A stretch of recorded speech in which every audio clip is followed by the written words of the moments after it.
Alright, so Transformers Rise of the Beast is finally hitting theaters this weekend. It is definitely a more positive film than most in this Transformers franchise, and that is probably the best thing about it. So let's dive on into my thoughts of the film right now.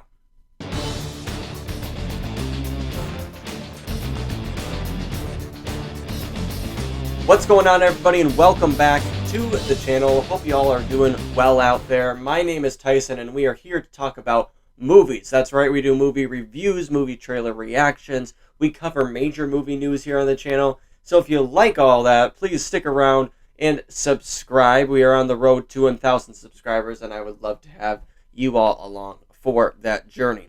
But with that all out of the way, let's get on into the film, Transformers Rise of the Beast. And what did I think of it? Well, I liked it. It was a surprisingly great time walking out of the theater. Going on in, I didn't know really what to expect. I knew critics were kind of 50-50 on it, and that's saying something when it comes to a Transformers film, because most of the time, except for Bumblebee, they're not really that good. They really aren't. But Bumblebee I liked quite a bit. I really did. This is not as good as Bumblebee, but I would say it is still the second best in the franchise. And I think a lot of things went right with this film. Starting off, let's get with the characters here. Optimus Prime is back. He's great. We see a new side of him. He's not really the biggest fan of humans and doesn't want to interact with them at all.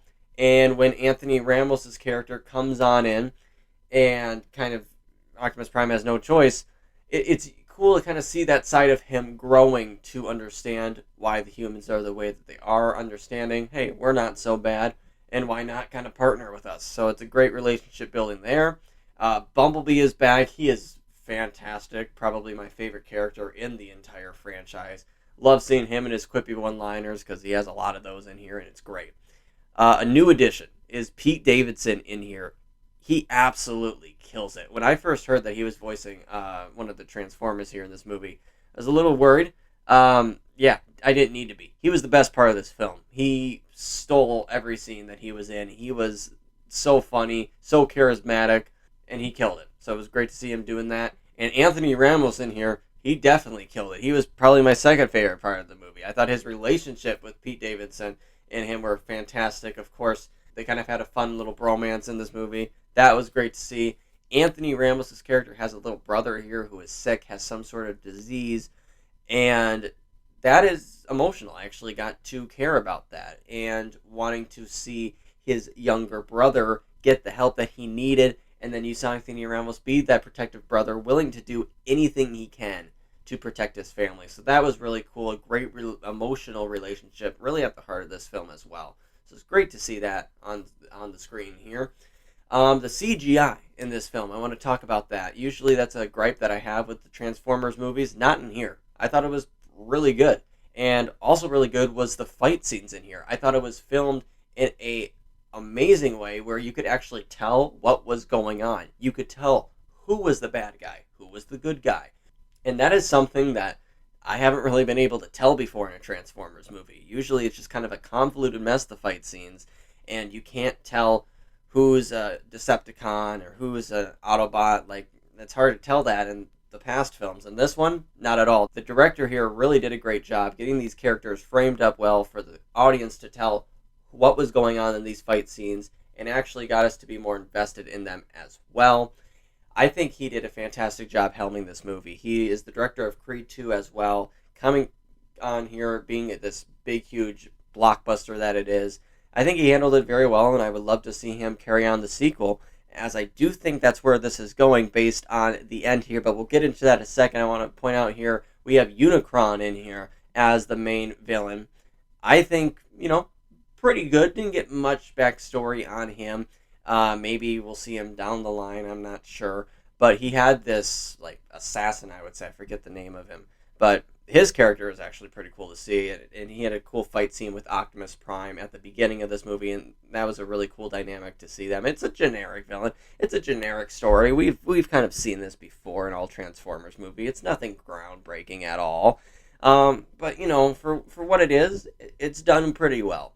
And also the new kind of species, I would say, of the Transformers, the more animal-like Transformers in here. I forget their name, but I love how that is done in this film. It kind of gives a new blood into this franchise, and I liked seeing that side of things. The gorilla one is great. There's one voiced by Michelle Yeoh, who is fantastic.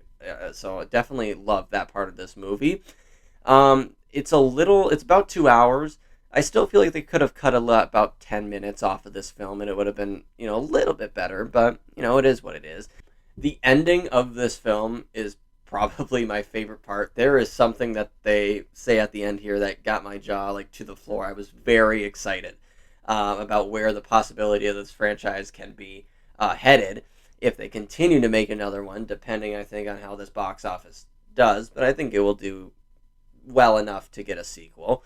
But yeah, I think if you go on into this film, if you're a fan of this franchise, you're gonna love the surprise at the end. I really do believe that. I think it can set up, based on how Bumblebee in this film was, it's the best two. They're the best two in the franchise. If they can kind of continue this streak, I think it's going to be a decent kind of new Transformers franchise that they can set up really well.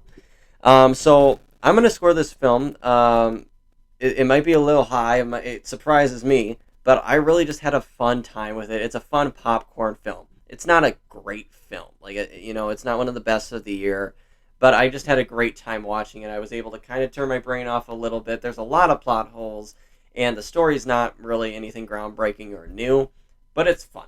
It's fun for me to see, and I'm definitely on the side of the critics that like it. I'm going to give Transformers Rise of the Beast a 6 out of 10. That is right, a 6 out of 10 is what I give Transformers Rise of the Beast. I think it is a fun movie with cool character moments, some new blood that was needed in this franchise, and it definitely sets up in a fantastic, fun way of where this franchise could go.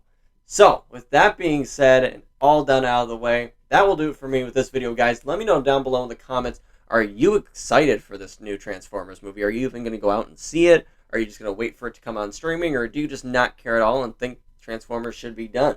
Let me know all your thoughts down below. And like I said, we are on the road here to 1,000 subscribers. I would love to have you guys along for the journey. We do the reviews, the trailer reactions. We cover major movie news. We do that all here on the channel. Movie rankings too. So make sure to stick around and share our channel to anybody who likes that sort of content. So, until the next one, guys, I'm Tyson Honecker, and I'll catch you on the next one.